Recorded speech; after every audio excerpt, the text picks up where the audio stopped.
for people who want to learn different languages or have learned different languages, how do you go about maintaining them? Because this is an issue that I've Asking the wrong person I have struggled with, because it's just you're juggling many plates, and it's Yeah. some of them crash, and it's hard. Hopefully, one thing that people have picked up from, thread that people would have picked up from this, from what we talked about here, is that for me, language learning is all about enhancing your life. It has to fit into your life. And, before my, quote unquote career as doing stuff online, I just Hmm. learned languages for myself, for my own gratification. If I moved to a Definitely. new country, I'd learn the language. If I made friends from a particular place, I'd learn the language. And as time's gone on, I've kind of had this dilemma because I've been making videos about language learning on my YouTube channel. I've like recorded these projects when I've gone off and learned Thai and then learned Italian.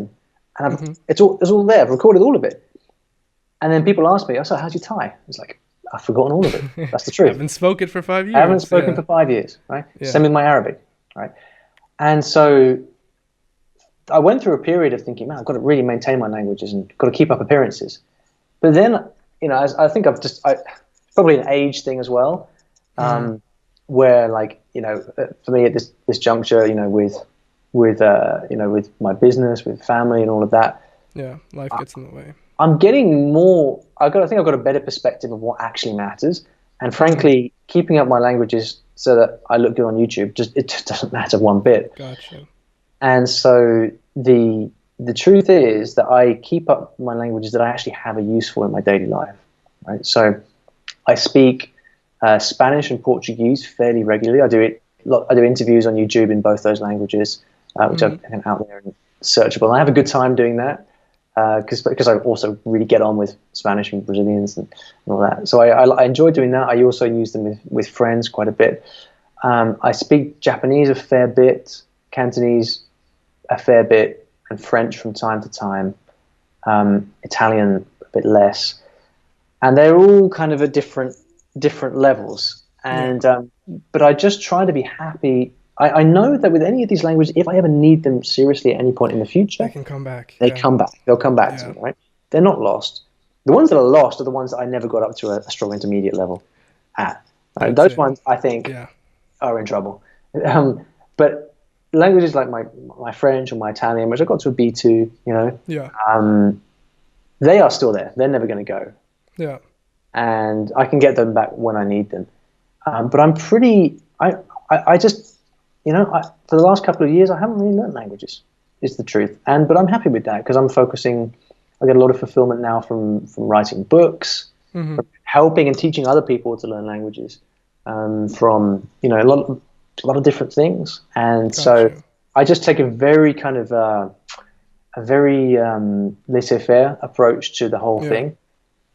But that's just me, and other people will have more of a need to maintain their languages. And I know people have all kinds of crazy routines to keep up with languages. And I think all I'd say is make sure you're doing whatever your need is for maintaining your languages. Just make sure you're doing it for yourself and not because some guy on YouTube says that his level's better than someone else. Um, Got you. do Got it for you. yourself. I feel like I felt like I needed that.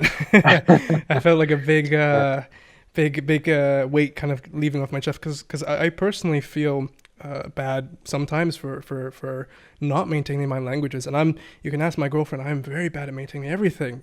Just when it comes to, like, for example, if you ask my girlfriend how the plants survive in my office, they don't they, it's just I'm very bad at just kind of keeping up, and it's just how my mind works. I'm always focused on the future, and I think or life gets in the way, and I think a lot of people are like that. And I think you'll have a lot of people who have studied languages in the past, and they feel super bad because Anki doesn't motivate them anymore, or they feel their language kind of slipping away, and they kind of have that visceral, like, damn, like I put so much work into it. Am I really just gonna let this thing this kind of sunken cost fallacy? Am I really gonna just let Yeah. this thing kind of wither away and die?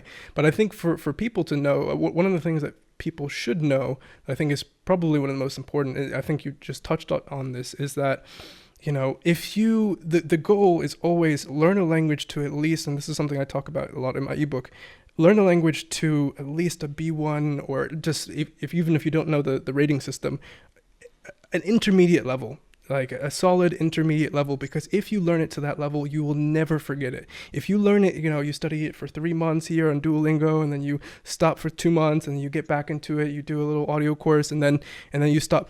If you kind of never pass that kind of upper beginner level, you're going to forget it, and all of your progress is going to kind of wither away. So if you can at least get to that intermediate level, then whether you maintain it through watching TV shows, or just whenever you need to use that language, which is what you just said, which I love doing things that are useful, so that really appealed to me. But like I think that's good enough. I mean, the other side of that is that if you take a step back, well, why are you learning a language in the first place? And I really hope that people don't learn languages because they think it makes them look cool, because apart from anything, it's a colossal waste of time, because as soon as you stop caring about looking cool, you've just spent all this time doing something which may well be beneficial for you. But the thing about a language is that if you choose to learn a language which can become a real meaningful part of your life, then you do have that forever, right? So that's mostly the case with me with 4 languages, with Spanish, Portuguese, Japanese, and Cantonese. Like, they are part of my life because I have friends in those languages. I travel to those countries. Yeah. And so maintaining them is never an issue because I just use them all the time anyway. So if people are kind of like in a conundrum thinking, okay, I've learned these languages, how am I going to maintain them? If you have no need for them in your life, then chances are, I think you probably really should seriously consider just drop them, because you've only got one life.